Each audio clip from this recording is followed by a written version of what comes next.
Hi kids, welcome back to another Kids Central Online. I'm so glad you joined us today.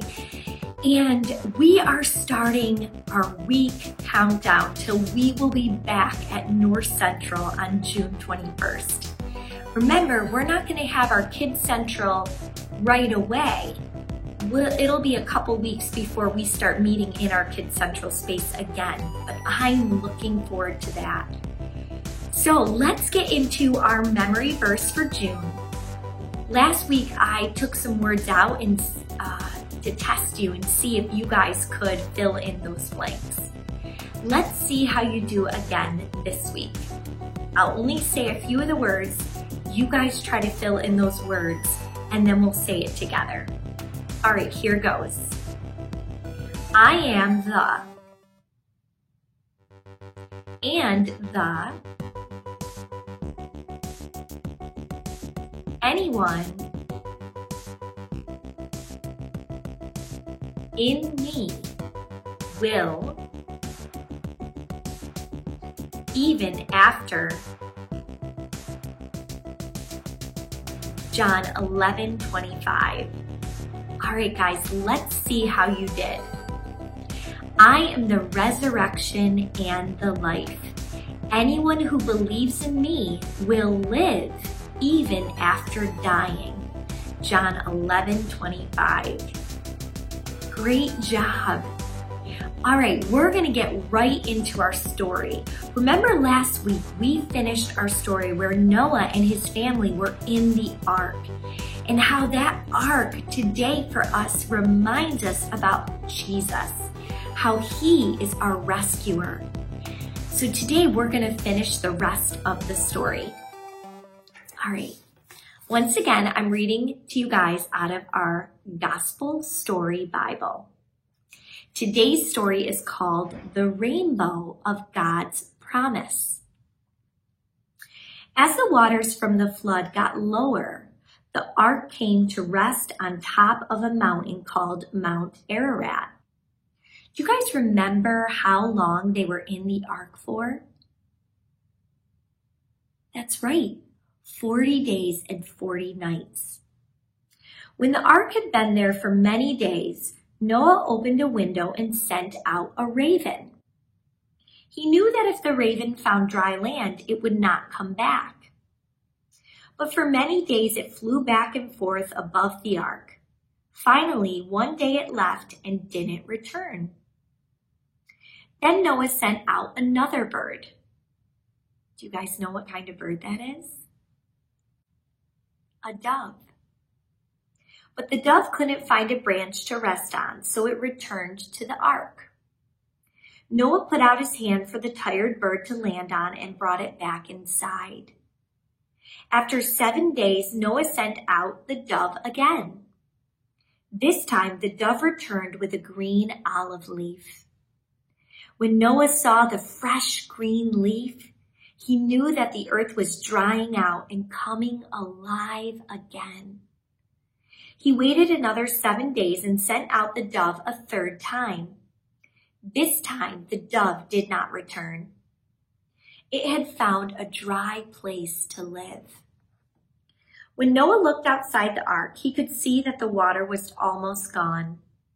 But he stayed in the ark another month until God said it was time to leave and let the animals go.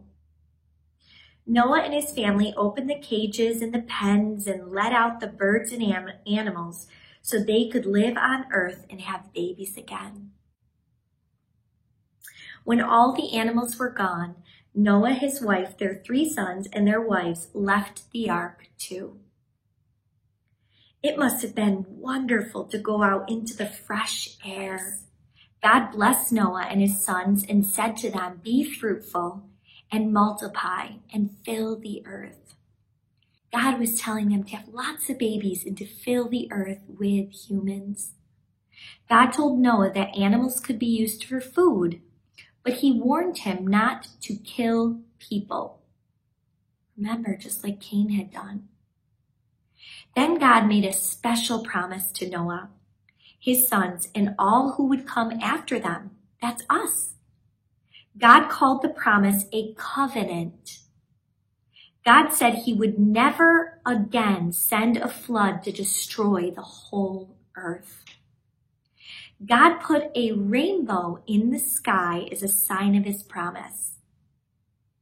He told Noah that every time a rainbow appeared in the sky, God would remember the everlasting covenant he made that day. God didn't make that promise because Noah was a good person. Noah was a sinner like all of us.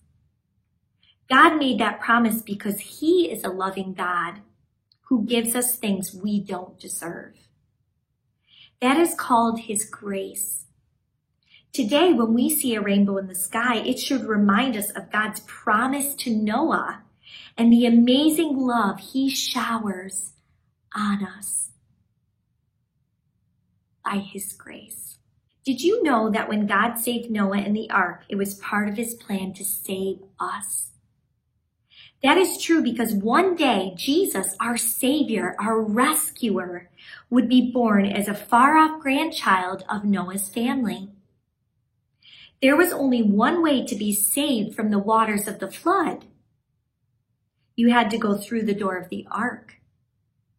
And there is only one way to be saved from our sin and that punishment. Jesus said, I am the way and the truth and the life. No one comes to the Father except through me. Remember, that was one of our verses. Jesus is the doorway to God the Father. He's the doorway to that resurrection life that makes our hearts new. And he is that everlasting life. He's the only way that we can be in heaven with God forever. The next time you see a rainbow in the sky, don't just remember the way God saved Noah. Remember Jesus and the way his death has saved us too. Now, I want to add a little bit to that. Did you know that word that the Bible uses for rainbow in the Hebrew, which is the original language the Old Testament was written in? Do you know that word rainbow stands for a bow, like for shooting or hunting, a bow? Like a bow that an archer would use. You see, God had gone to war against the sin and evil that was on earth. He destroyed all life on earth, human life that was not in the ark, and animal life that was not in the ark. He went to war against sin. But when he saved Noah and his family and brought them safely to dry land after the flood was over, and he made that promise to Noah, you see, that rainbow stood for something else. It said God had laid down that bow, that arching bow in a sense. He had finished his punishment on sin at that time. So we can remember when we see a rainbow in the sky that God also went to war against sin through Jesus Christ. You see, when Jesus died on the cross, he was going to war against sin and death. He was taking the punishment on himself. God was pouring out all of that punishment on him and going to war against sin. And Jesus' last words on the cross were, "It is finished." God had made the way for all of us to be with him through Jesus Christ. So when we look in the sky and see a rainbow, we can be reminded of how God rescued Noah and his family and rescues us, and how God went to war against sin and evil at the time of Noah, but he also went to war against sin and evil through Jesus' death on the cross. And because of that, when we believe in Jesus, we can have that new life and that promise of living with God in heaven forever. So So that is our big idea for today, you guys, and I'm looking forward to seeing your faces on Sunday here at North Central.